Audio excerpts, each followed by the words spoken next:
Je vous propose la lecture dans l'Évangile de Jean, chapitre 2, versets 24 et 25.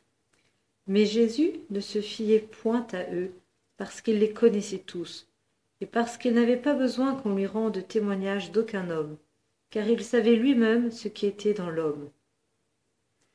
De qui Jésus se méfiait-il? Nous allons le savoir dans le verset précédent, au verset 23. Pendant que Jésus était à Jérusalem à la fête de la Pâque, plusieurs crurent en son nom, voyant les miracles qu'il faisait. Jésus se méfiait des convertis. Jésus se méfiait de ceux qui avaient reconnu leur péché, de ceux qui avaient suivi Jésus. Certes, les raisons pour lesquelles il l'avait suivi n'étaient pas forcément un amour profond pour Dieu, mais plutôt un éblouissement face au miracle. Et Jésus savait donc que l'attachement n'était pas forcément des plus profonds. Mais en fait, Jésus avait appris à les connaître. Comment ? Eh bien, on le sait parce que quand il est dit « il savait lui-même », le verbe savoir ici, ginosko, c'est connaître, se douter, comprendre, mais tout cela au travers d'une relation, au travers d'échanges avec les personnes. Jésus avait donc appris à les connaître, ces hommes et ces femmes. Il avait eu des expériences personnelles, malheureuses, nous pourrons dire, avant ce verset. Personnel, puisqu'il est dit, car il savait lui-même, autos, qui veut dire à l'intérieur, personnel, quelque chose qui est à lui. Donc ces expériences malheureuses avant, nous sommes dans l'évangile de Jean, chapitre 2, donc le début de son ministère sur terre. Donc, il y en avait des choses, pas beaucoup de choses avant. Après, l'expérience a été répétée. Et on a vu qu'il ne pouvait pas se fier à eux après non plus. Prenons une expérience qu'il a faite, qui nous est relatée, dans Jean chapitre 2, les versets 14 à 16. Il trouva dans le temple les vendeurs de bœufs, de brebis et de pigeons, et les changeurs assis.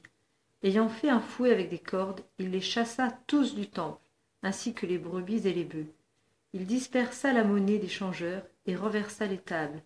Et il dit aux vendeurs de pigeons, « ôtez cela d'ici, ne faites pas de la maison de mon père une maison de trafic. » Quelle désillusion pour Jésus de voir que ceux qui étaient les garants de la sainteté du temple en avaient fait un lieu de business, un lieu d'affaires.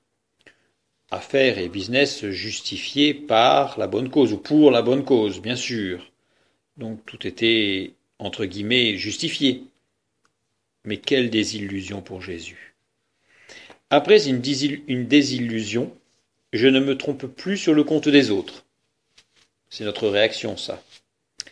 Et nous avons deux possibilités face à la désillusion. Une réaction naturelle, presque réflexe. Je suis sur mes gardes, au risque de devenir cynique, dur, sévère, même plus sévère que de raison.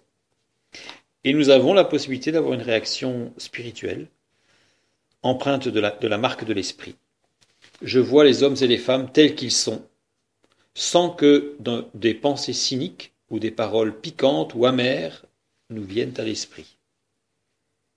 On peut alors parler de désillusion bienfaisante, une désillusion qui ne détruit pas, mais une désillusion qui nous amène au contraire à une réaction remplie de l'amour de Dieu. Beaucoup de nos difficultés et de nos souffrances viennent des illusions que nous nous faisons. Nous ne nous comportons pas avec les autres d'après ce qu'ils sont véritablement, mais d'après les idées que nous nous faisons à leur sujet. Suivant l'idée que nous nous sommes forgés, tout nous paraît merveilleux et parfait, ou tout nous paraît mesquin et exécrable.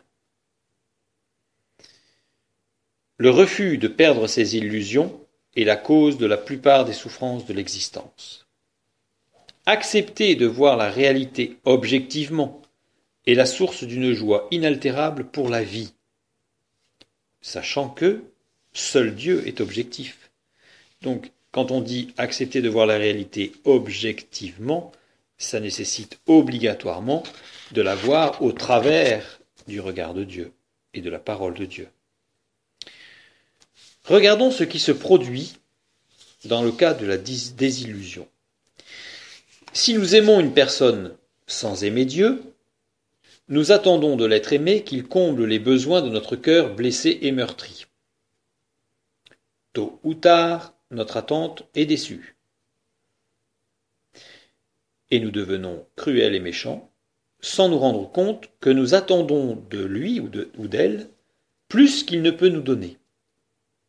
Nous avons un exemple. Luc chapitre 2 verset 33. Son père et sa mère étaient dans l'admiration des choses qu'on disait de lui.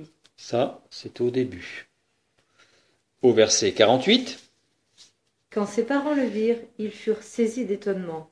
Et sa mère lui dit, « Mon enfant, pourquoi as-tu agi de la sorte avec nous? Voici, ton père et moi, nous te cherchions avec angoisse. » Quand nous lisons ici « Mon enfant, pourquoi as-tu agi de la sorte ?» La conjugaison en grec était laoriste, ça veut dire « Pourquoi agis-tu tout le temps de cette manière ?» C'est-à-dire que là, il y a un reproche. Donc on a une première partie où on a une admiration, où tout est beau, puis on a une deuxième partie où tout est laid. Donc on voit bien qu'il y a deux façons de penser qui sont extrêmes, sans équilibre, sans objectivité.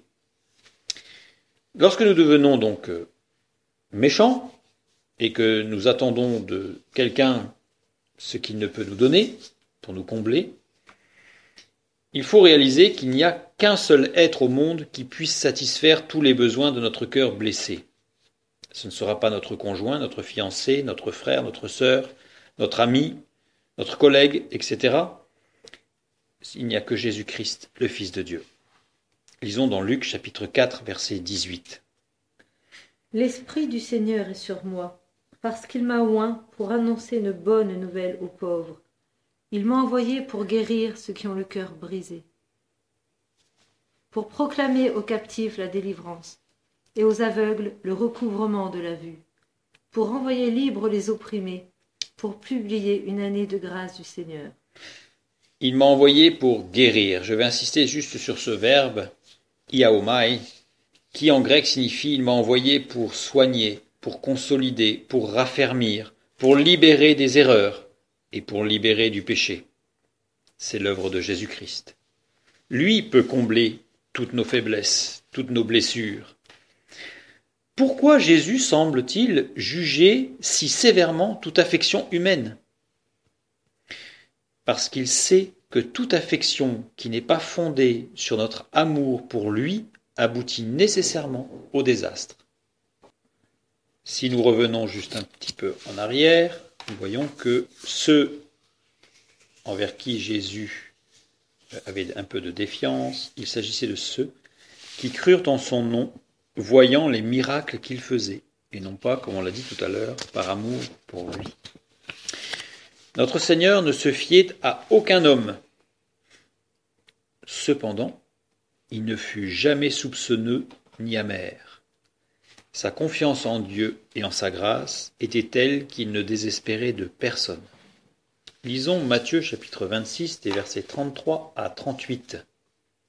Pierre, prenant la parole, lui dit, « Même si tu étais pour tous une occasion de chute, tu ne le seras jamais pour moi. » Jésus lui dit, « Je te le dis en vérité, cette nuit même, avant que le coq chante, tu me renieras 3 fois. » Pierre lui répondit, « Même s'il me fallait mourir avec toi, je ne te renierai pas. » Et tous les disciples dirent la même chose. Là-dessus, Jésus alla avec eux dans un lieu appelé Gethsémané, et il dit aux disciples, « Asseyez-vous ici, pendant que je m'éloignerai pour prier. » Il prit avec lui Pierre et les 2 fils de Zébédée, et il commença à éprouver de la tristesse et des angoisses. Il leur dit alors, « Mon âme est triste jusqu'à la mort. Restez ici et veillez avec moi. » Ici, nous avons l'exemple de ce que Jésus faisait, comment il vivait sa relation avec les autres. Il ne se fiait à aucun homme. Pierre s'engage, Jésus lui dit, « En vérité, je te le dis, avant cette nuit même, avant que le coq chante, tu me renieras 3 fois. » Il savait ce qui était en Pierre. Et pour autant, il n'était ni soupçonneux ni amer, parce qu'il prit avec lui Pierre et les 2 fils de Zébédée pour aller lutter dans la prière. Et il les invite même à veiller avec lui. Sa confiance en Dieu et dans sa grâce était telle qu'il ne désespérait de personne.